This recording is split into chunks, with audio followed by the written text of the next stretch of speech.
Hey everyone, it's Janae here. Hi, how's everyone doing tonight? It's 8:47 p.m. where I'm at. Hope everyone's doing okay. If you are tuning in, feel free to write in the chat. I am here with another live video. Those that don't know, I am reading this book called Alice's Adventures in Wonderland and Through the Looking Glass. So this particular book, it has two stories. The first one is Alice's Adventures in Wonderland. So I just finished that.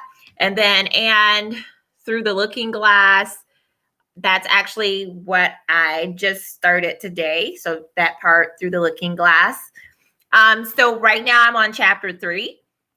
And the first chapter, it was when Alice eventually went inside of the looking glass, and then she ended up meeting the king and the queen, and eventually she became a pawn. So now Alice is a pawn, and she's playing this game of chess, and the object is to eventually become the queen. And so she'll be a queen, hopefully, if she wins. So I'm on chapter 3, and it's titled Looking Glass Insects. So that's where I'm going to start. So if you have your books, it's on page 145.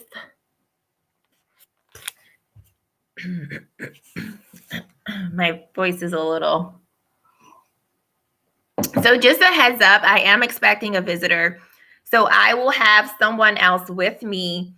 So in order to see that person, you have to make sure that you are present so that you can see them. They'll be here. I don't know the specific time, but I am expecting company, and they will be live on the video with me. So just a heads up. All right. So chapter 3, Looking Glass Insects. Of course, the first thing to do was to make a grand survey of the country she was going to travel through. It's something very like learning geography, thought Alice, as she stood on tiptoe in hopes of being able to see a little further. Principal rivers, there are none. Principal mountains, I'm sure on the only one. I'm on the only one, but I don't think it's got any name. Principal towns, why?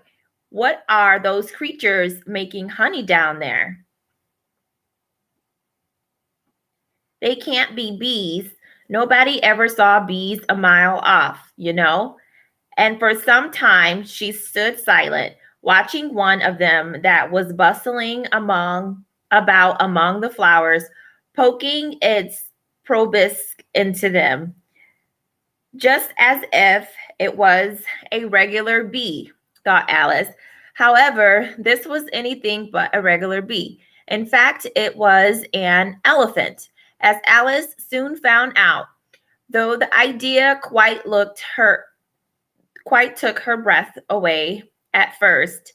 And what enormous flower they must be, was her next idea. Something like cottage with the roofs taken off and stalks put to them. And what quantities of honey they must make. I think I'll go down, and no, I won't go just yet. So she went on, checking herself just as she was beginning to run down the hill and trying to find some excuse for turning shy so suddenly.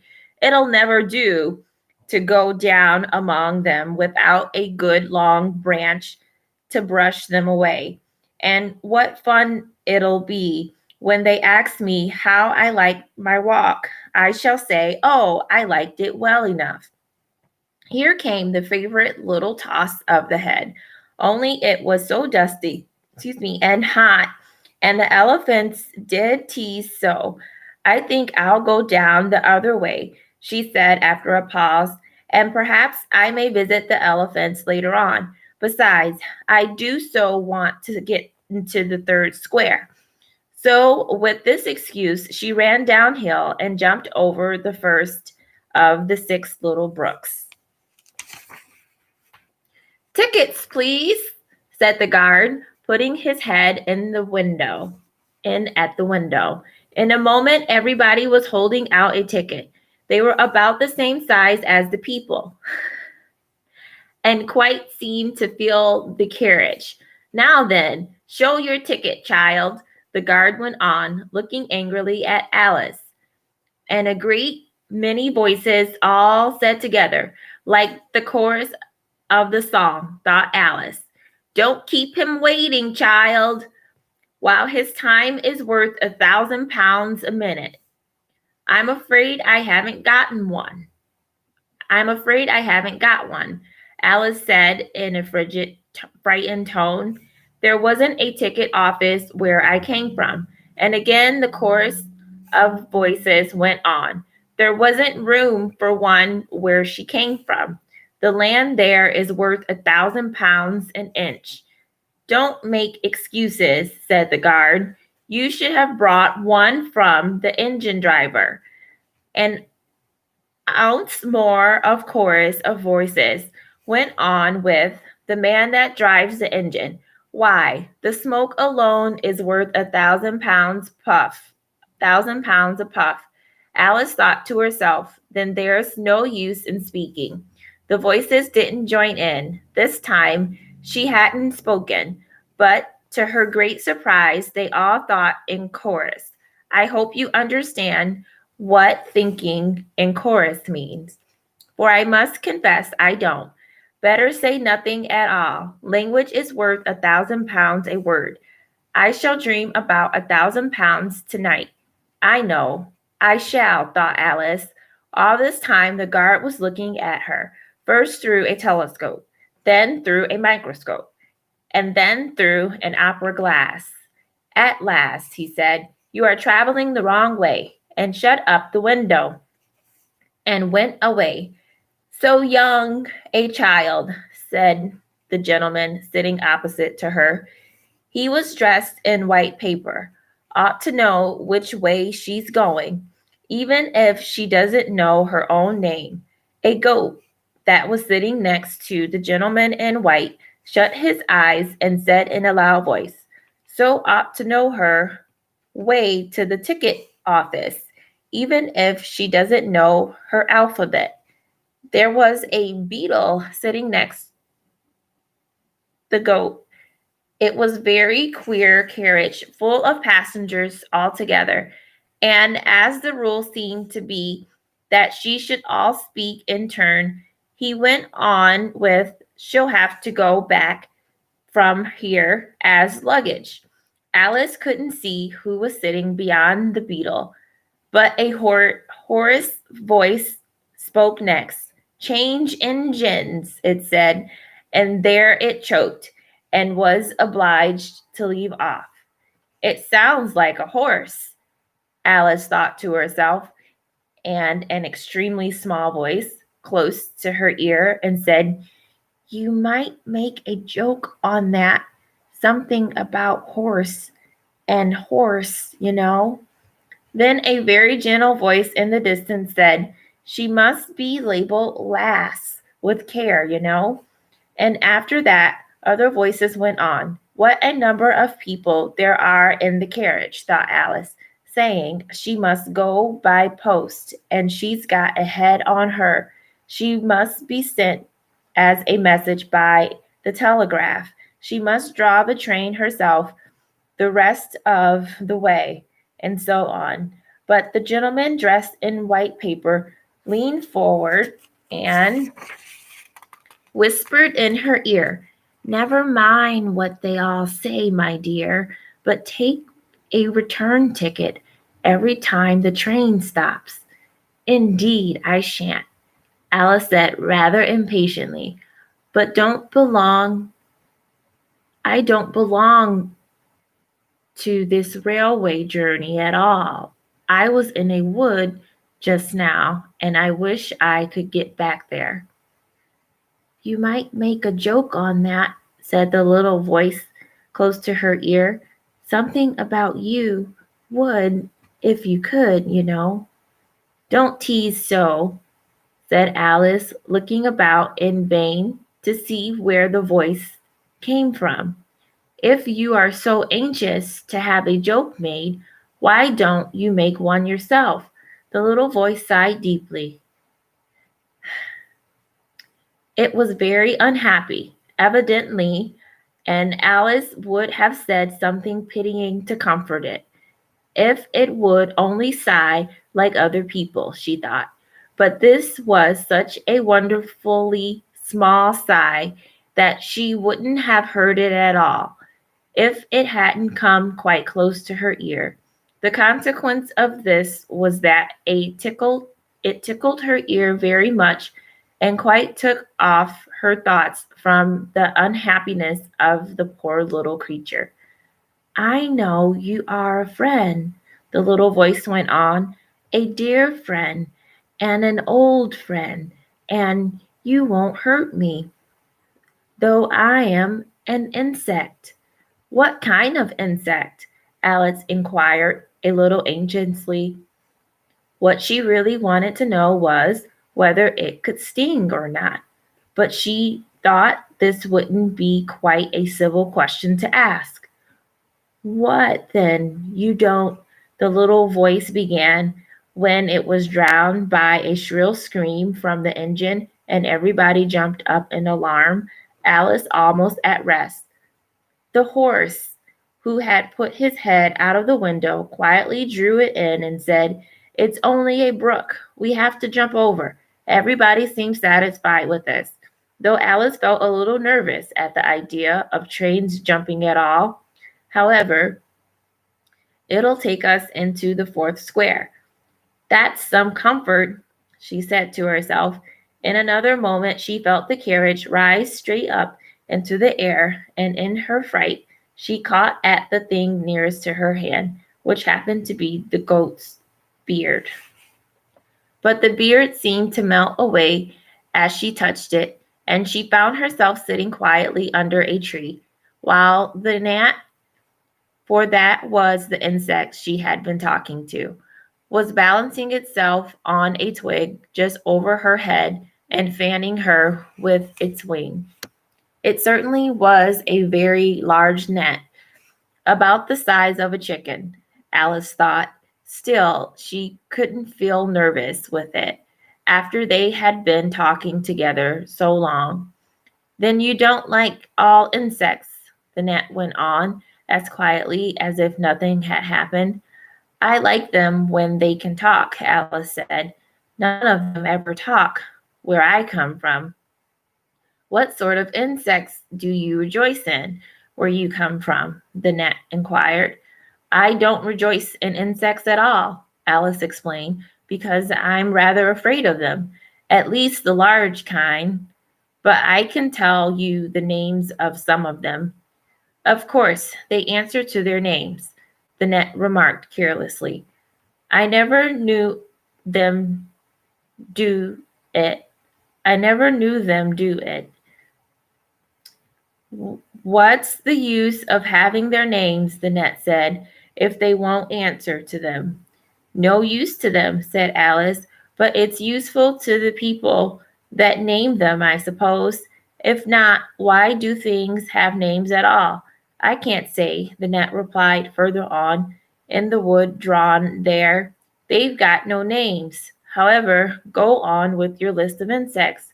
You are wasting time. Well, there are the horseflies, Alice began, counting off the names on her fingers. All right, said the gnat. Halfway up that bush, you'll see a rocking horsefly if you look.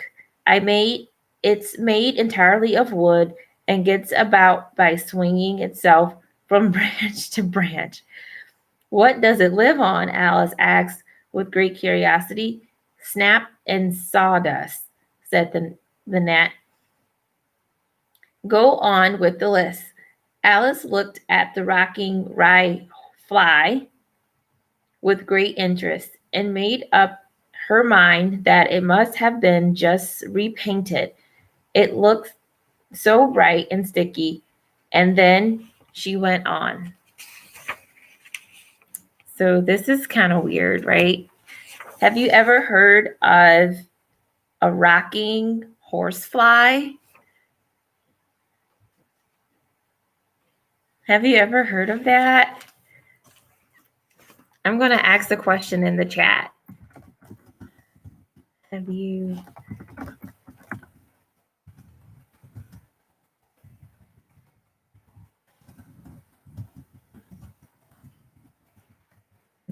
Capital letters for rocking.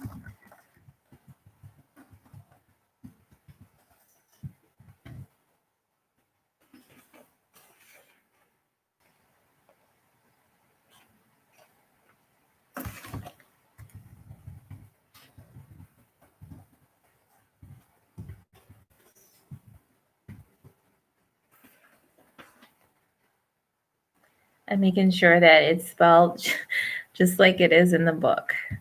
So there's the question. So if you have answered this question, type it in the chat, please.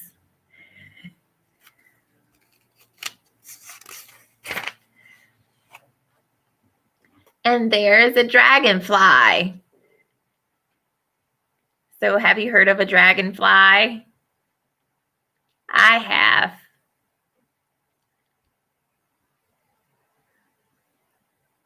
Okay, so I will ask the question in the chat.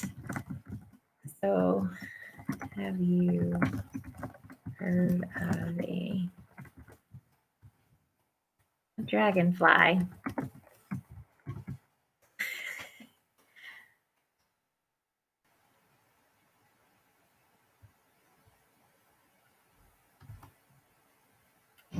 So there's a few questions you can respond to if you choose to do so. I will continue reading. And then there was the dragonfly. Look on that branch above your head, said the gnat. And then you'll find a dragon, and then you'll find a snap dragonfly. Its body is made of plum pudding, its wings of hollow leaves, and its head is a raisin burning in brandy. And what does it live on? Alice asked, as before. Fermently and mice pie. Fermenty and minus pie, the net replied, and it makes its nest in a Christmas box.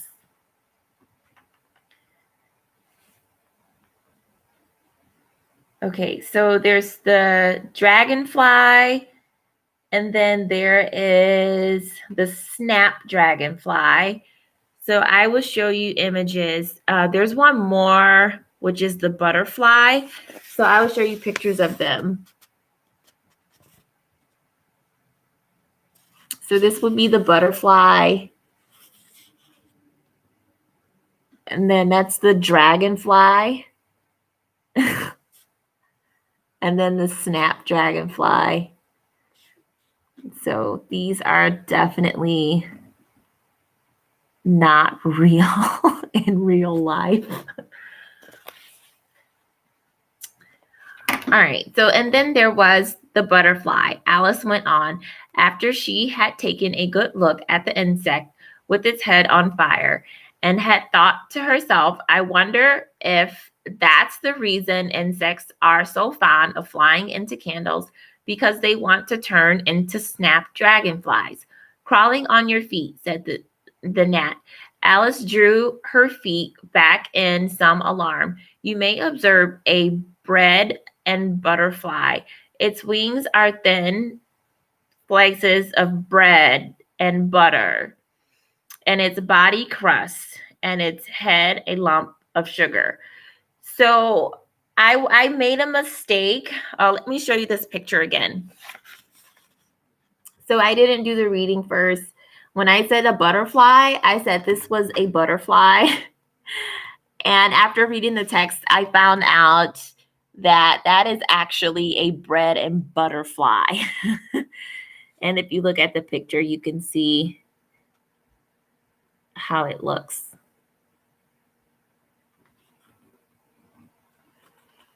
So the body is the crust. And if you look at the body, it looks a lot like the crust of the bread.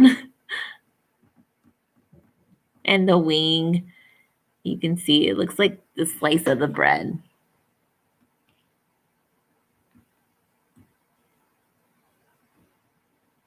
Okay, so that is that. And let's continue reading. So it says, and what does it live on? So wheat tea with cream in it. A new difficulty came into Alice's head. Supposing it couldn't find any, she suggested, then it would die, of course. But that must happen very often. Alice remarked thoughtfully, it always happens, said the gnat. After this, Alice was silent for a minute or two, pondering. The gnat amused itself meanwhile by hammering round and around her head. And last, it settled against and remarked, I suppose you don't want to lose your name. No, indeed, Alice said, a little anxiously. And yet I don't know. The gnat went on in a careless tone. Only think how convenient it would be if you could manage to go home without it. For instance, if the governess wanted to call you to your lesson, she would call out, come here. And then and there she would have to leave off because there wouldn't be any name for her to call. And of course, you wouldn't have to go, you know. That would never do, I'm sure, said Alice. The governess would never think of excusing me lessons for that. If she couldn't remember my name, she'd call me Miss, and this as the servants do. So I have a call here. This is my visitor I'm expecting. Hello. Hi. You're here? Okay. You're head to the door. Okay. All right. Bye. All right. So my visitor is coming. They're going to be at the door. So I don't know really how to do this, if I should like pause or if I should stop the video. I'm just going to keep it rolling. So I'm going to go to my door. I hope you're enjoying the story. Again, this is the book I'm reading. So Alice's Adventure in Wonderland and Through the Looking Glass. So if you have the book, you can follow with me. Right now, I am on page 154. 154. So I'm on this side. All right, so grab your books. My guest is coming. Hopefully it's just in and out. I'll get the chairs set up. Excuse the background. You're not going to be able to see everybody. But I don't know how long they're going to be here. So give me 1 minute. So take a break, go to the restroom, do what you need to do, come back about 9:20, and I should be ready and to go. So just wait a minute.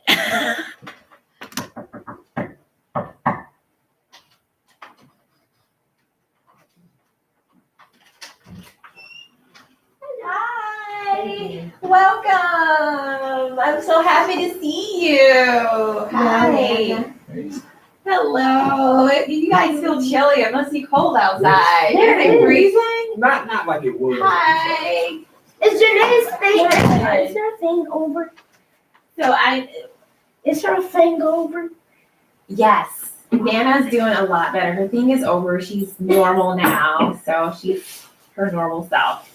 Yeah, she's happy. She runs. She jumps. She twisted twice. She's just lying down. She's not rolling all over the carpet. And Hold on, you should take her. Yeah. That's a joke. yeah. So we were gonna make a video. I was actually in the middle of like doing some reading. So YouTube. So we don't really have to. Oh, you were getting ready to make a YouTube video? I just in the process of it, but they're on hold. So I gave them like 10 minutes Oh. to take a break. There's like one person. Who are you? You were on with someone? I can't see anyone. You can come and look if you want. All right, so this is Go ahead, bro. I remember Janae got up at like 9 o'clock doing YouTube video. all right, so this is it. This is the video here. All right, so there's one person watching, but I don't know like who that person is. I'm assuming it's like the YouTubers who's responsible for making monitoring. So I'm thinking it's them, but no one else is It's on right muted, now. though. I've been on for 25 minutes now. I've been like writing and no one responds. And this is your channel. Yeah, Oh, that's okay. me up there.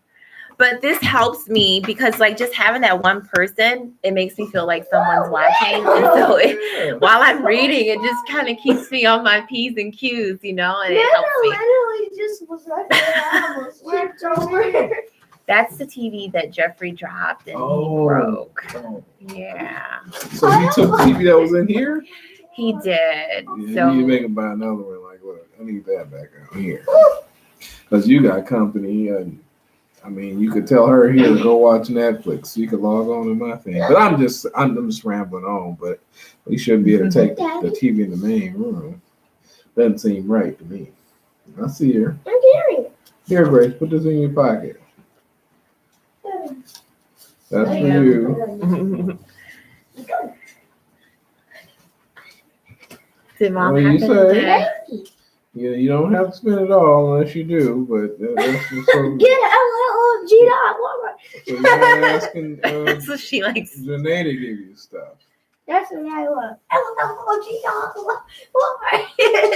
And Or another Yeah, we have the Lego. pillows. I made a purchase and got some more pillows. So Yeah, that's I there. picked some of the pillows. Grace helped pick out Oh, the And yeah. I pillows. picked, she did. She said she bought this, but she didn't know what she's buying for. It's like shoes. Yeah. Thanks for letting her come by. I know you're getting ready to Thanks start for letting school, me but at have least her. you I start got Monday. a chance to catch Oh, her Janae, up can you before hold it on to kicks my off. Can I hold on to my money, please? Sure. I always tell her That's to do fine. that. I don't have a problem. I just put it in your hand. It's not, I don't know, Janae's I'm not not going to do forgetting. it. She's It's going to in make my sure pocket. you get whatever. She's not like that. So, I appreciate you letting her come by, though. That's nice of you. I know you probably could have found something else to do, but your little sister's always thrilled. She just wanted to hang with her cousins because, That's good. She they're needs her that age. time. So she's like, She needs that. yeah. So, Good. Grace, do you have your cord for your tablet? You got your tablet? Yeah, I don't know where to put it. Did you put it on the couch? Or in the There it is closet. right there. With your Yeah, water and yeah. stuff. There. Yeah. I just make sure you got it. You got your plug, right? It's in your It's in coat. my coat. Okay. All right. I don't want to make you sure you're set. But I got to get on down the road. Okay, is there and, a certain time you like to have her home tomorrow? Whatever works for you, Janae. But I'll be there. 5, So 6. if you got, you need to have a cutoff time. Just hit us up and say, hey, I'm bringing her in. At 6. And I'll let you know I'm at home. 6:30. Your mom goes to work in the afternoon, but she'll be there until like 5. If if that's the time frame you want to bring her, that's fine, or whatever works for you. Okay. Just let me know. Yeah, I'll be there. Sounds good. I'll put her money in a safe place. Jeff gone. Yeah, Did you see his car? I did. What did you think? It's definitely him. Would you say it's much nicer than? Oh yeah. I was like, you definitely learned some lessons because this I can approve of. And it's the engine I told him about. I was like, okay, a V6 engine is what you need. You need it. Yeah. Because that 4-cylinder is getting burnt out on you. It's using up oil. And No. shouldn't have all that issue with the V6. Hopefully, I saw her. She's like, don't play with me. Trying to hold her. Right.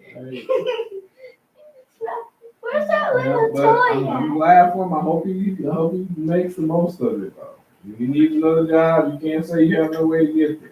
So, you guys are in a blessed position. I know when I was that age, when the car broke down, it was all about what I was going to do. I couldn't go to anybody. So, Wow. I'm not saying that that's your situation is bad. It's good that you have that. You both of you. That's a blessing. It's a blessed position. Me, I don't know what it feels like. You know what I'm saying? Because I didn't have it. You know what I'm saying? It's like it's you. What are you gonna do? So you think differently when that's your situation. You know what I'm saying? You be ready for everything. Wow. Where's that little But toy? that's how it was. That little. I think it may be a Yeah, Yeah, but I appreciate you. I'm not gonna keep you guys. I'll let you guys have some fun. And I'm gonna get home to you, Mom. She's probably asleep. Yay. Thank Good you. to see you. Good seeing you too. Gracie, give me a hug. Where you at? Grace? Grace, yeah. Give me a hug. Hey, calm down. Grace. Come here. Come here. Grace, don't you run. Grace, come on now. Quit doing all that. Be good, okay? Have fun. Enjoy your sister and Nana. And Jeff, if you see him, you probably see him at least in the morning. Me too. Be good. Go to bed when your sister tells you. Can you lock the door? Yeah, sure. Why not? All right, love you guys. All right, love you too. Love you, Daddy. Love you. Oh, I forgot my gel pens. Okay, well, if you forgot gel I pens, didn't bring them. I may have something similar to gel pens. The scented gel pens I got from Oh, I don't have that. Actually, I do have some scented, but it's not gel pens. They're markers. The marker scented. Mm-hmm. Ooh. Awesome. This is a deal. And I have a few coloring sheets if you have Ooh, interest. smell this. Smell this. Just scratch it first and then smell it. Just scratch it. Oh, yeah. I like this. This is great. So Smells like great. the coloring sheets. Great I'm gonna gun. finish my reading though. I wanted you to Awesome. join. Sure, I want to color some pictures. Okay. Yeah. Here's the pictures. The pictures. All right. I need just give me a few more minutes, okay? 1 more minute. 1 more minute. It's almost time for me to Start your a book. Hello. Hi. I'm Janae's sister. Hi.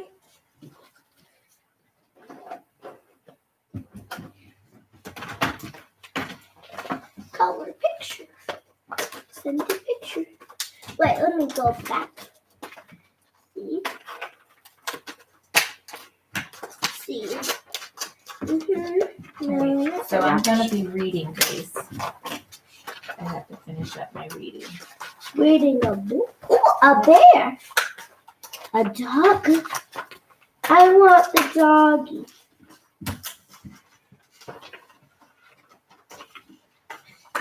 Come here. Oh, stop running away. So she's not allowed on the table anymore. Why not? I just wanted to hold it. Come I'm on. just informing you so you'll know. So if she gets on there, we like get her down because we don't want her on the table anymore. Thank you. Okay. Now where are those? Where's the All paper? right. Hello. Thank y'all for waiting. You're so patient. Why did you say that? All right. So now I'm going to finish reading. My sister, she's actually going to be doing some coloring. So I don't think she's going to join. No, thank you. Okay. So back to it. More markers. All right.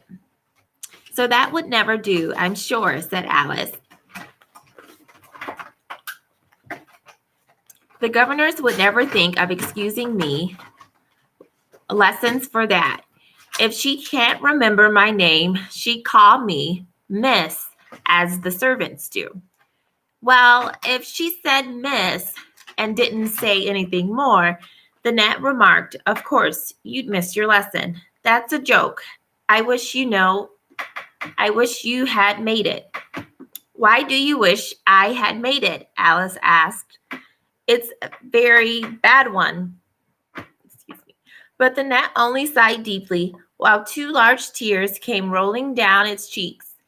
You shouldn't make jokes, Alice said. If it makes you so unhappy, Then came another of those melancholy little signs, and this time the poor net really seemed to have sighed itself away. For when Alice looked up, there was nothing whatever to be seen on the twig, and she was getting quite chilly. With sitting still so long, she got up and walked on. She very soon came to an open field with a wood on the other side of it. It looked much darker than the last wood, and Alice felt a little timid about going into it. However, on second thought, she made up her mind to go on, for I certainly won't go back, she thought to herself, and this was the only way of the 8th square. This must be the wood, she said thoughtfully to herself, where things have no names. I wonder what'll become of my name when I go in. She shouldn't like to lose it at all, because they'd have to give me another, and it would be almost certain to be an ugly one. But then the fun would be trying to find the creature they had got my old name. Nana, do you need to get down? Sorry, 1 minute. Nana, you can't be on the table. I will grab it. Thank you. Go, All right, kitty on the table. baby. All right, so then came another one of those melancholy sighs, and this time the poor net really seemed to have sighed itself away. For when Alice looked up, there was nothing whatever to be seen on the twig, and as soon as she was getting quite chilly with sitting still so long, she got up and walked on. She very soon came to an open field with a wood on the other side of it. It looked much darker than the last wood, and Alice felt a little timid about going into it. However, on second thought, she made up her mind to go on, for I certainly won't be back, she thought to herself, and this was the only way to the 8th square. This must be the wood, she said thoughtfully to herself, where things have no names. I wonder what'll become of my name when I go in. I shouldn't like to lose it at all, because they'd have to give me another, and it would be almost certain to be an ugly one. But then the fun would be trying to find the creature that had got my old name. That's just like the advertisement, when people lose dogs. Answers to the dog of Dash had on a brass collar. Just fancy calling everything you meet Alice, till one of them answer. Only they wouldn't answer at all if they were wise. She was rambling on in this way. When she reached the wood, it looked very cool and shady, when at any rate it's a great comfort, she said as she stepped under the trees after being so hot, and get into what? She went on, rather surprised at not being able to think of a word. I mean, to get under this, putting her hand on the trunk of the tree. What does it call itself, I wonder? I do believe it's got no name. Why, to be sure, it hasn't. She stood silent for a minute, thinking. Then she suddenly began again. Then it really has happened, after all. And now, who am I? I will remember if I can. I'm determined to do it. But being determined didn't help her much, and all she could say after a great deal of puzzling was, L. I know it begins with L. Just then a fawn came wandering by. It looked at Alice with its large, gentle eyes, but didn't seem at all frightened. Here then, Alice said, as she held out her hand and tried to stroke it, but it only started back a little, and then it stood again. It stood looking at her again. So here's a picture of Alice and the fawn.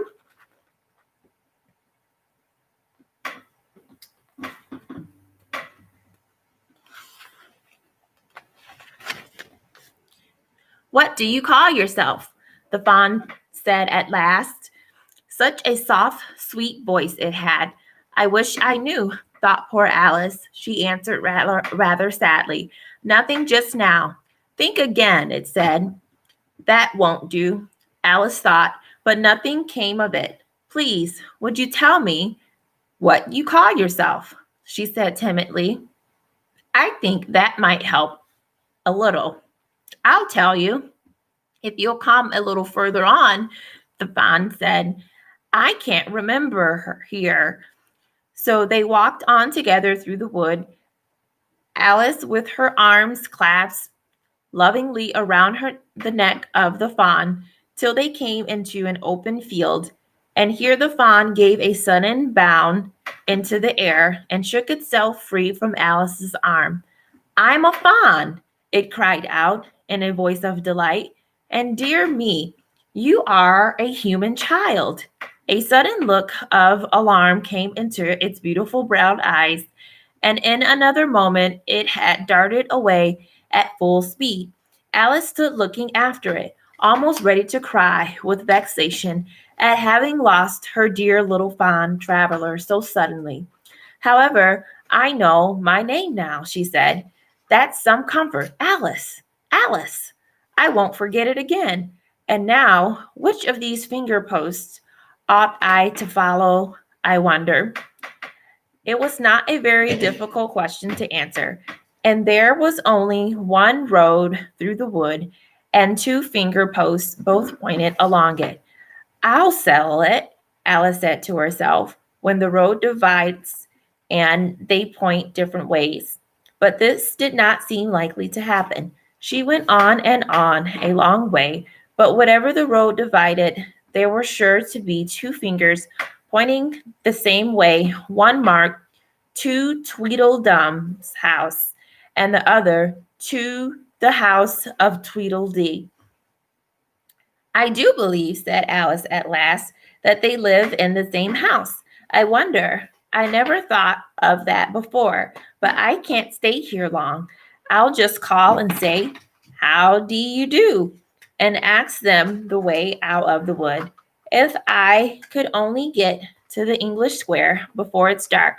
So she wandered on, talking to herself as she went, till on turning a sharp corner, she came upon a fat little man so suddenly that she could not help starting back. But in another moment, she recovered herself, feeling sure that they must be. So I think this fat man that she's going to see, there's no picture, I think it's going to be Humpty Dumpty, but I am not sure. Again, I'm looking forward to reading Humpty Dumpty just because I remember the song Humpty Dumpty. So let's see who it's going to be. Grace, do you think you know who it's going to be? A dwarf. A dwarf? Let's see. Oh my goodness, I don't know. Tweedledum and Tweedledee. I wonder if it will be them. Let's see. They were standing under a tree, each with its arm round the other's neck, and Alice knew which was which in the moment, because one of them had Dum embroidered on the collar and the other D. I suppose they've each got Tweedle on the back of the collar, she said to herself. So it's Tweedledum and Tweedledee, so it's not Humpty Dumpty. I don't believe that they are dwarfs. I do know that Alice is 3 inches tall, so they could very much be dwarfs, I guess, because they're so short. But let's continue reading. So they stood so still that she quite forgot they were alive, and she was just going around to see if the word Tweedle was written at the back of each collar when she was startled by a voice coming from the one marked Dum. If you think we're waxworks, he said, you ought to pay. You know, waxworks weren't made to be looking at for nothing. So they are waxworks. So they're not dwarfs. It's not Humpty Dumpty. And they're standing still because they're made of wax, but they're alive. So let's continue reading. So waxworks weren't made to be looking at for nothing. No how. Contrariwise, added the one marked D, if you think we are alive, you ought to speak. I'm sure I'm very sorry, was all Alice could say. For the words of the old song crept ringing through her head like a ticking of a clock, and she could hardly help saying them out loud. Tweediddle-dum and Tweediddle-dee agreed to have a battle, for Tweediddle-dum and Tweediddle-dee have spoiled his nice new rattle. Just then flew down a monstrous crow, as black as a tar barrel, which frightened both the heroes so they quite forgot their quarrel. So I know what you're thinking about, said Tweediddle-dum, but it isn't so, no how. Contrariwise, continued Tweediddle-dee, if it was so, it might be, and if it were so, it would be, but it isn't. It ain't. That's logic. I was thinking, Alice was very polite, which is the best way out of this wood. It's getting so dark. Would you tell me, please? But the fat little man only looked at each other and grinned. They looked so exactly like a couple of great schoolboys that Alice couldn't help pointing her finger at Tweediddle-dum and saying, "First boy." "No how," Tweediddle-dum cried out briskly and shut his mouth up again with a snap. "Next boy," said Alice, passing on to Tweediddle-dee, though she felt quite certain he would only shout out contrariwise, and so he did. "You've begun wrong," cried Tweediddle-dum. "The first thing in a visit is to say, 'Howdy-do,' and shake hands. And here our two brothers gave each other a hug, and then they held on the two hands that were free to shake hands with her." So there's a picture again, and this is Alice, and she's talking with them, and she did not greet them the appropriate way. So it sounds like they're giving her another chance because the two brothers, they give each other a hug, and then they hold out their hands, the hand that was free, in order to shake her hand. So it sounds like they corrected her, told her what she did wrong and how she ought to have done it, and they're giving her a chance to greet them properly. So let's see what happens next. So Alice did not like shaking hands with either of them first, for fear of hurting the other one's feelings. So as the best way out of the difficulty, she shook hold of both hands at once. The next moment, they were dancing around in a ring. This seemed quite natural, she remembered afterwards, and she was not even surprised to hear music playing. It seemed to come from the tree under which they were dancing, and it was done as well as she could make it out, by the branches rubbing one across the other like fiddles and fiddlesticks. But it certainly was funny, Alice said afterward, when she was telling her sister the history of all this, to find herself singing, "Here we go round the mulberry bush. I don't know when I began it, but somehow I felt as if I'd been singing it a long, long time." The other two dancers were fat and very soon out of breath. 4 times round is enough for one dance, Tweediddle-dum panted on, and they left off dancing as suddenly as they had begun. The music stopped at the same moment. Then they let go of Alice's hand and stood looking at her for a minute. There was a rather awkward pause, as Alice didn't know how to begin a conversation with people she had just been dancing with.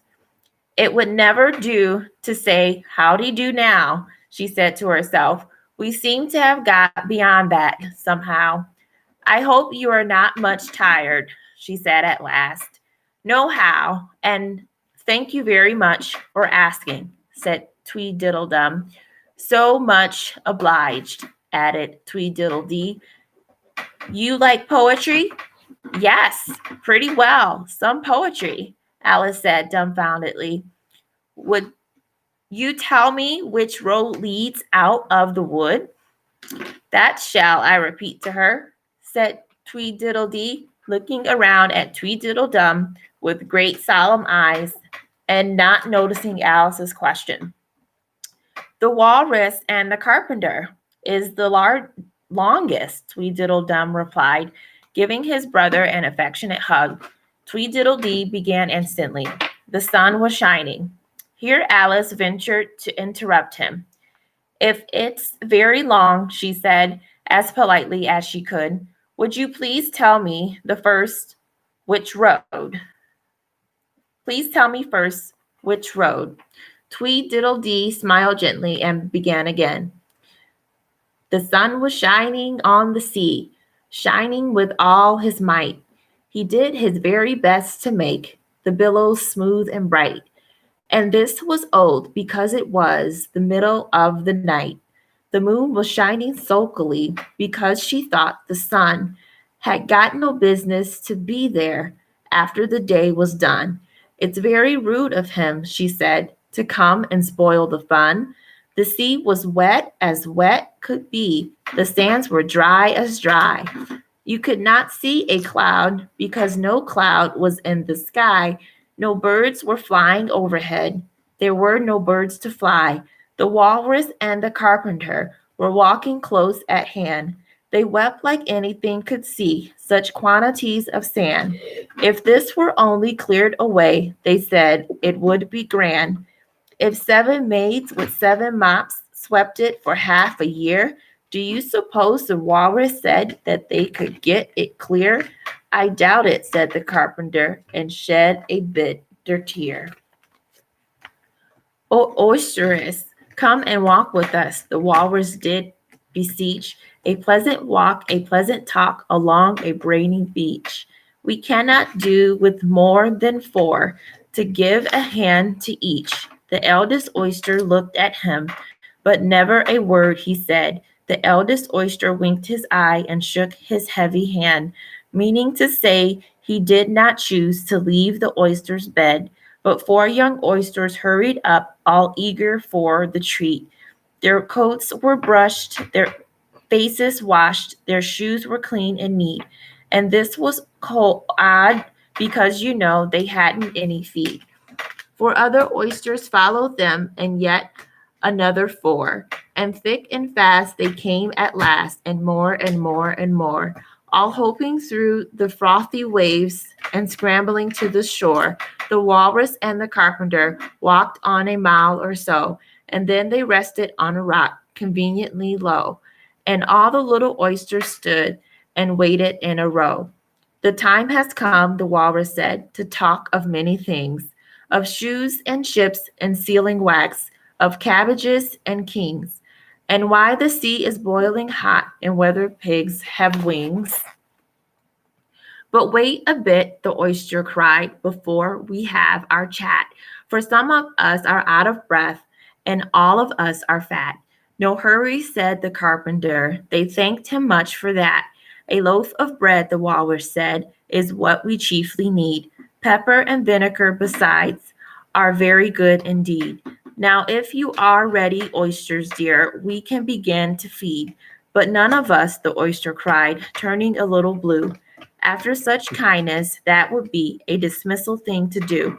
"The night is fine," the Walrus said. "Do you admire the view?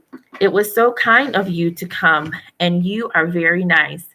The Carpenter said nothing but cut us another slice. "I wish you were not quite so deaf. I had to ask you twice." "It seems a shame," the Walrus said, "to play them such a trick. Afterwards we brought them out so far and made them trot so quick." The Carpenter said nothing, but the butter spread too thick. "I weep for you," the Walrus said. "I deeply sympathize." With sobs and tears, he sorted out those of the largest size. holding his pocket handkerchief before his streaming eyes. "Oh, Oyster," said the carpenter, "you've had a pleasant run. Shall we be trotting home again?" But answer came there none. And this was scarcely odd because they'd eaten every one. So this is a picture. That was a nice poem, but there is a picture there after the poem. So there's the walrus, and then there's the oysters. So I believe these are oysters here. And then the one he's holding, and then there's the walrus. This is on page 163. So if you have your books, I am reading this book, Alice's Adventure in Wonderland and Through the Looking Glass. So I'm on the second part. And so this is what chapter? I think this is chapter 4, I think. But the page number is 163. So if you have your books and you want to join in the reading, you are welcome to do so. All right. So this is chapter 5. I said 4, but it is 5. So 163, chapter 5. "I like the walrus best," said Alice, "because he was a little sorry for the poor oysters. He ate more than the carpenter thought," said Tweedledee. "You see, he held the handkerchief in front so that the carpenter couldn't count how many he took, contrariwise."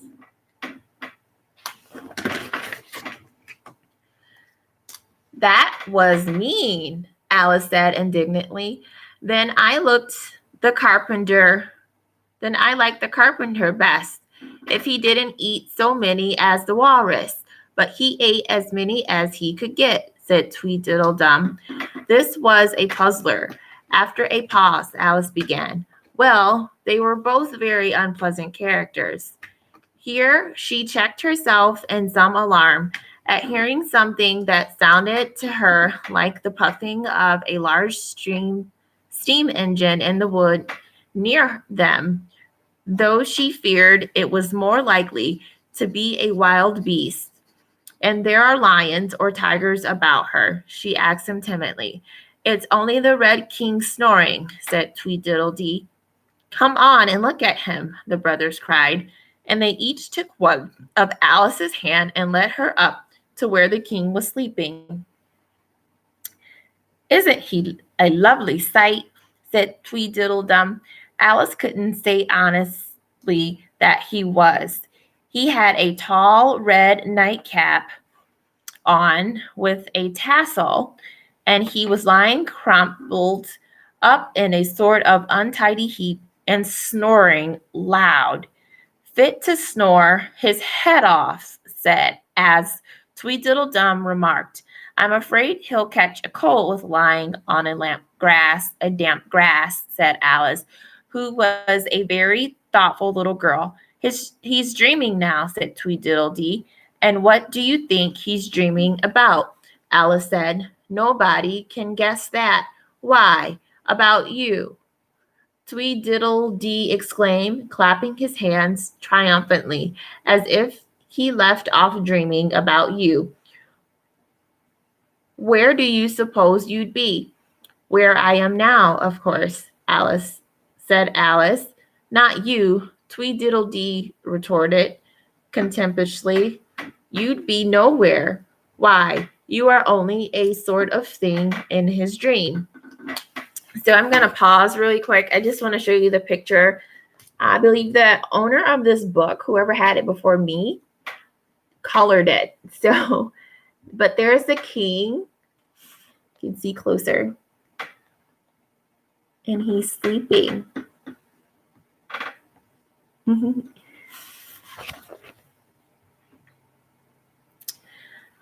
"Ditto," said Tweedledum. "Ditto, ditto," cried Tweedledee. He shouted this so loud that Alice couldn't help saying, "Hush! You'll be waking him, I'm afraid, if you make so much noise."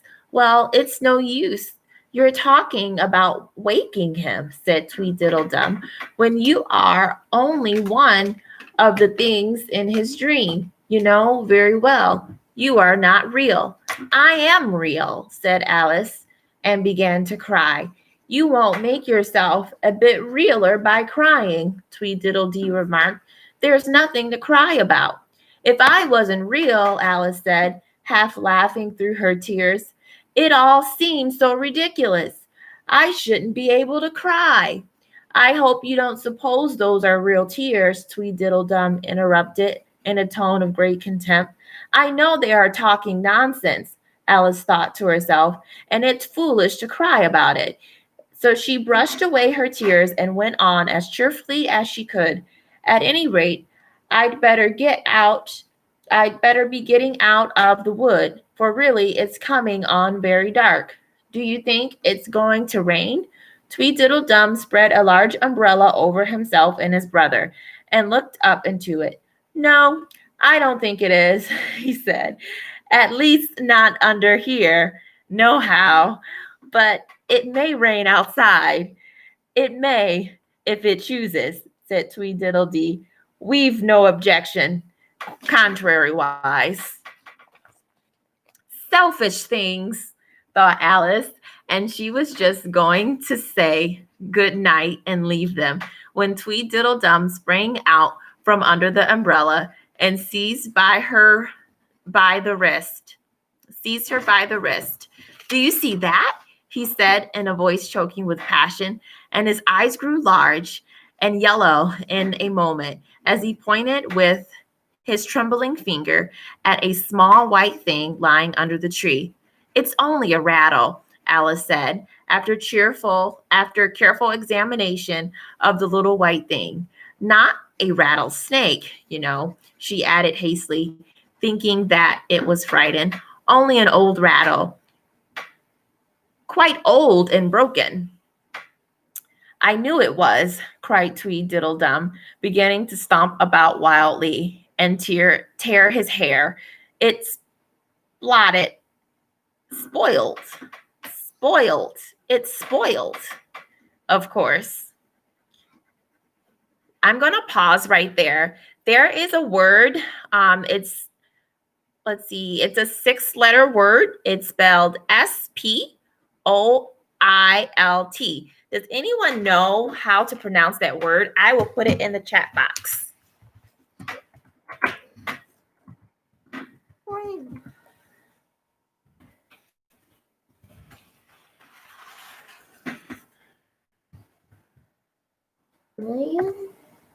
S-P-O-I-L-T.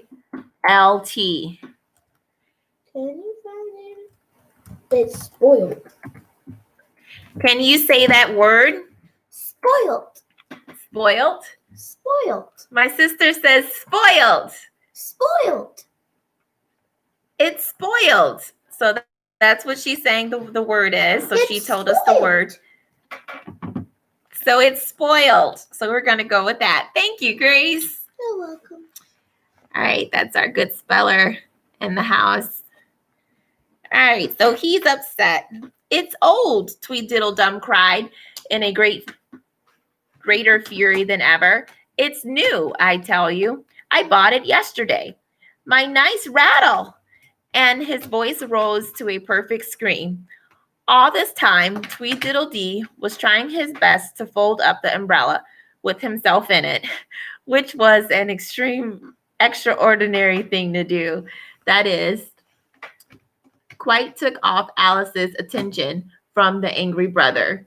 But he couldn't quite succeed, and it ended in his rolling over, bundled up in the umbrella with only his head out.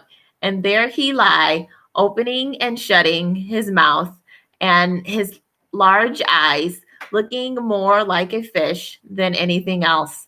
Alice thought, of course, you agree to have a battle. Tweedledum said in a clamor tone. I suppose so, the other sulkily replied as he crawled out of the umbrella. Only she must help us to dress up, you know. So the two brothers went off hand in hand into the wood and returned in a minute with their arms full of things, such as bolsters, blankets, hearth rugs, tablecloth, dish covers, and coil scuttles. I hope you are a good hand at pinning and tying strings, Tweedledum remarked. Every one of these things had got to go on somehow or other. Alice said afterwards that she had never seen such a fuss made about anything in her life, the way those two bustled about, and the quantity of things they put on, and the trouble they gave her in tying string and fastening buttons. Really, they'll be more like bundles of old clothes than anything else by the time they're ready, she said to herself as she arranged a bolster around her neck of Tweedledee to keep her head from being cut off. She said, "You know," he added very gravely, "it's one of the most serious things that can possibly happen to me in a battle, to get one's head cut off." Alice laughed loud, but she managed to turn it into a cough for fear of hurting his feelings. "Do I look very pale?" said Tweedledum, coming up, have his helmet tied on. He called it a helmet, though it certainly looked much more like a saucepan. "Well, yes, a little," Alice replied gently. "I'm very brave generally," he went on in a low voice. "Only today I happen to have a headache, and I've got a toothache," said Tweedledee, who had overheard the remark. "I'm far worse than you." "Then you'd better not fight today," said Alice, thinking it a good opportunity to make peace. "We must have a bit of a fight, but I don't care about getting or going on long," said Tweedledum. "What's the time now?" Tweedledee looked at his watch and said, 4:30. "Let's fight till 6 and then have dinner," said Tweedledum. "Very well," said the other, rather sadly, "and she can watch us. Only you'd better come very close," he added. "I generally hit everything I could see when I get really excited, and I hit everything within reach," cried Tweedledum, "whether I can see or not." Alice laughed. "You must hit the trees pretty often, I should think," she said. Tweedledum looked around with a satisfied smile. "I don't suppose," he said, "there'll be a tree left standing forever so far round by the time we finished. And all about a rattle," said Alice, still hoping to make them a little ashamed of fighting for such a trifle. "I wouldn't have minded it so much," said Tweedledum, "if it hasn't been a new one." "I wish the monstrous crowd will come," thought Alice. "There's only one word, you know," Tweedledum said to his brother. "But you can have the umbrella.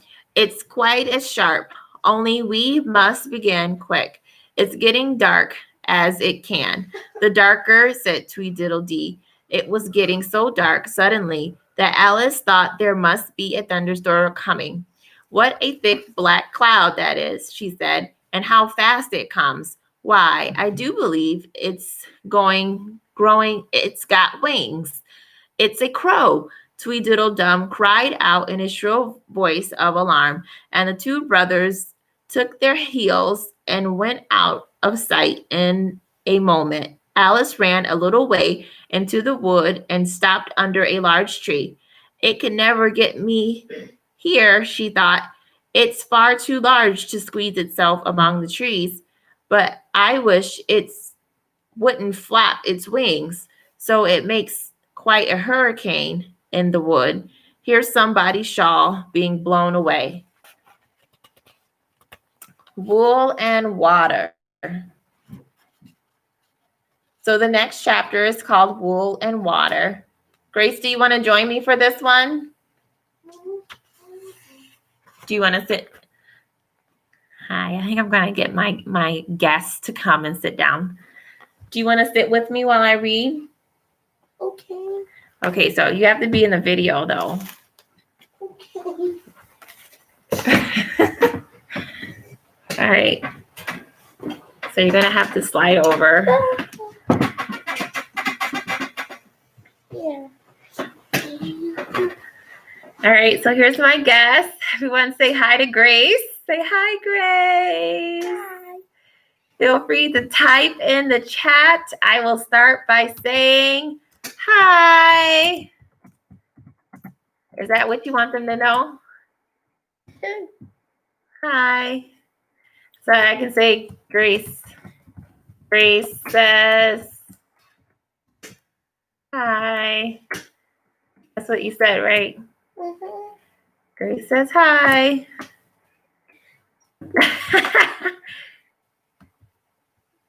Okay, she wants to type something. Oh, she's putting emojis up for y'all. So y'all get to see some cool emojis from Grace.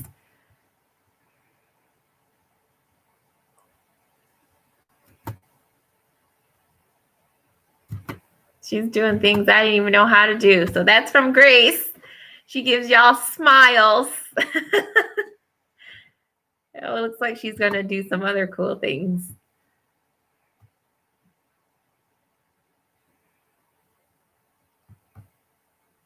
So she is communicating to y'all with emojis. So this is my sister. She's my guest today. So while she communicates, I'm going to jump back into the reading. So this is the last chapter of the day. And then I will be done. And then I'll pick up tomorrow. So if you have your books, this is the book that I'm reading, Alice's Adventure in Wonderland and Through the Looking Glass. So I'm now in the second part of the story. I'm on page 170. So if you have your book, please join in. This is where I'm at, page 170. So this chapter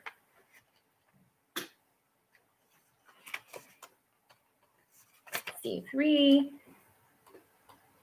4, 5. So I'm on chapter 5. All right. So wool and water.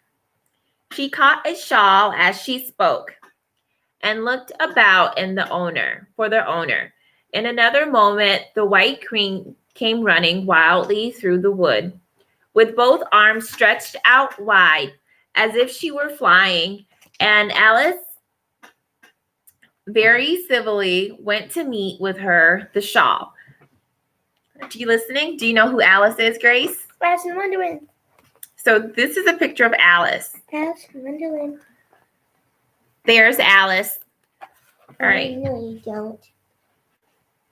So the queen only looked at her in a helpless, frightened sort of way and kept repeating something in a whisper to herself that sounded like bread and butter, bread and butter.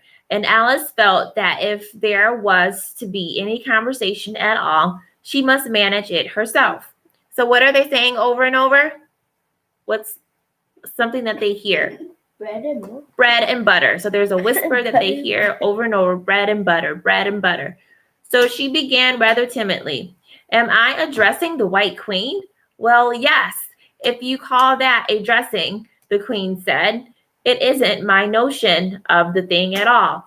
Alice thought it would never do to have an argument at the very beginning of their conversation. So who is Alice talking to? The White Queen? The White Queen.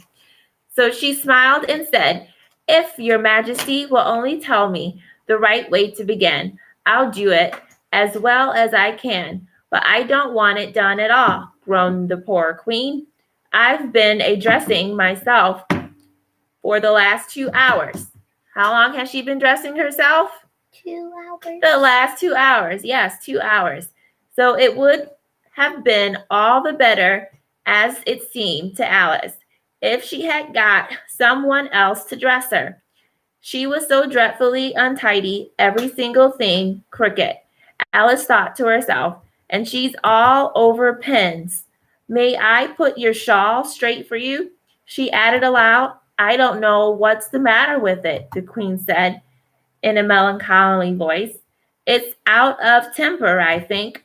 So what's going on? Her shawl is Out of temper. it's out of temper. It's not straight. It's not sitting the way it should. I've pinned it here and I've pinned it there, but there's no pleasing it. I can't go straight, you know. If you pin it all on one side, Alice said, and she gently put it right for her. And dear me, what a state your hair is in. So let's show you the picture of the queen again. You can take a look at her hair. The brush has gotten entangled in it, the queen said with a sigh. And I lost the comb yesterday. Alice carefully released the brush and did her best to get her hair into order. Come, you look rather better now, she said, after altering most of the pins. But really, you should have a lady's maid. I'm sure I'll take you with pleasure, the queen said. 2 pence a week and jam every other day. Alice couldn't help laughing, and she said, I don't want you to hire me, and I don't care for jam. It's very good jam, said the queen. Well, I don't want any today. At that rate, you couldn't have it if you did want it, the queen said. The rule is jam tomorrow and jam yesterday and never jam today. It must come sometimes to jam today, Alice objected. No, it can't, said the queen. It's jam every other day. Today isn't any other day, you know. I don't understand you, said Alice. So when can you have jam? You're not listening. I'm listening. I don't want to. It says you couldn't have it if you yesterday. I mean, if you did want it, the queen said. The rule is, jam tomorrow and jam yesterday, but never jam today. So it must come sometime to jam day, Alice objected. No, it can't, said the queen. It's jam day every other day, and today isn't any other day, you know. I don't understand you, said Alice. So if you didn't catch that or if you didn't understand, it's because it didn't really make sense. So it's dreadfully confusing. So always makes one a little giddy at first. Living backwards, Alice repeated in great astonishment. I never heard of such a thing, but there's one great advantage in it. That's one memory works both ways. I'm sure mine only works one way, Alice remarked. I can't remember things before they happen. It's a poor sort of memory that only works backwards, the queen remarked. What sort of thing do you remember best? Alice ventured to ask. Oh, things that happen the week after next, the queen replied in a careless tone. For instance, now, she went on, sticking a large piece of plaster on her finger as she spoke. There's the king messenger. He's in prison now, being punished, and the trial doesn't even begin till next Wednesday. And of course, the crime comes last of all. Suppose he never commits the crime, said Alice. That would all be the better, wouldn't it? The queen said, as she bound the plaster round her finger with a bit of ribbon. Alice felt there was no denying that. Of course, it would all be better, she said, but it will be all better his being punished. So you are wrong there. At any rate, said the queen. Were you ever punished? Only for fault, said Alice. So who are they talking about? So who is in prison? The king. The king's messenger. Yeah, there's a king messenger and he's in prison now. So the king's messenger is in prison. And so only for faults, Alice said. So, and you were all the better for it. I know, said Queen triumphantly. Yes, but then I had done the things I was punished for, said Alice. That makes all the difference. But if you hadn't done them, the Queen said, that would have been better still. Better and better and better. Her voice went higher with each better till it got quite to a squeak at last. Alice was just beginning to say, there's a mistake somehow, when the Queen began screaming so loud that she had to leave the sentence unfinished. Oh, oh, oh, shouted the Queen, shaking her hand about as if she wanted to shake it off. My finger's bleeding. Oh, oh, oh, oh. She screamed were so exactly like the whistle of the steam engine that Alice had to hold both her hands over her ears. What is the matter? She said, as soon as there was a chance of making herself heard. Have you pricked your finger? I haven't pricked it yet, the Queen said, but I soon shall. Oh, oh, oh. So when do you expect to do it? Alice asked, feeling very much inclined to laugh. When I fasten my shawl again, the poor Queen groaned. But brooch will come undone directly. Oh, oh. So did the Queen, what happened to the Queen's finger? Was it bleeding? It was bleeding. Or it was never even bleeding? It was like a foot.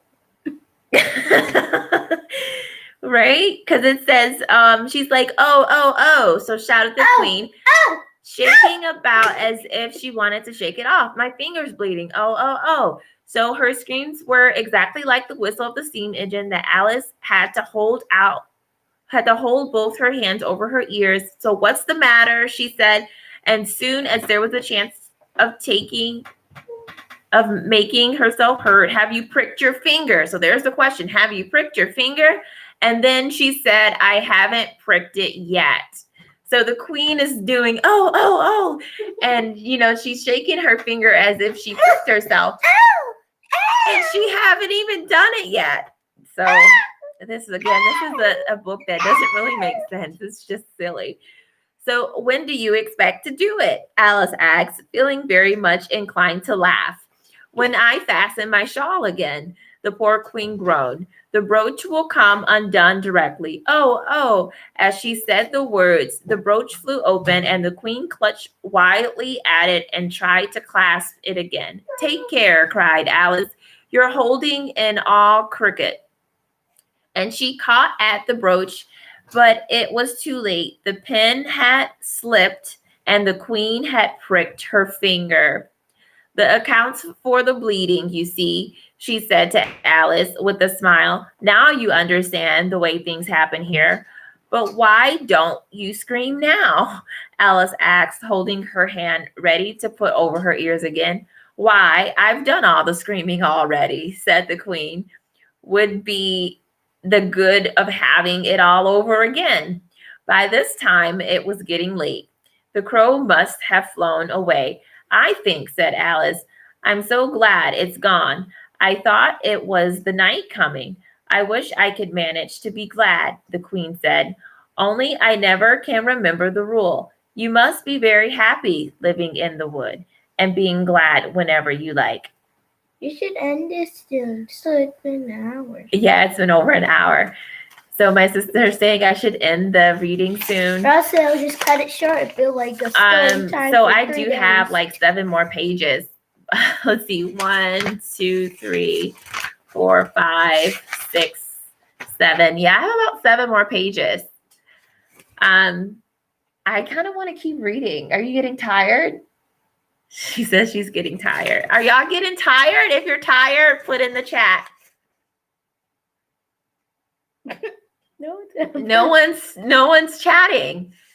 Okay, so because I have company, I will stop here and I will attend to my sister. It's getting late. It's after 10 o'clock.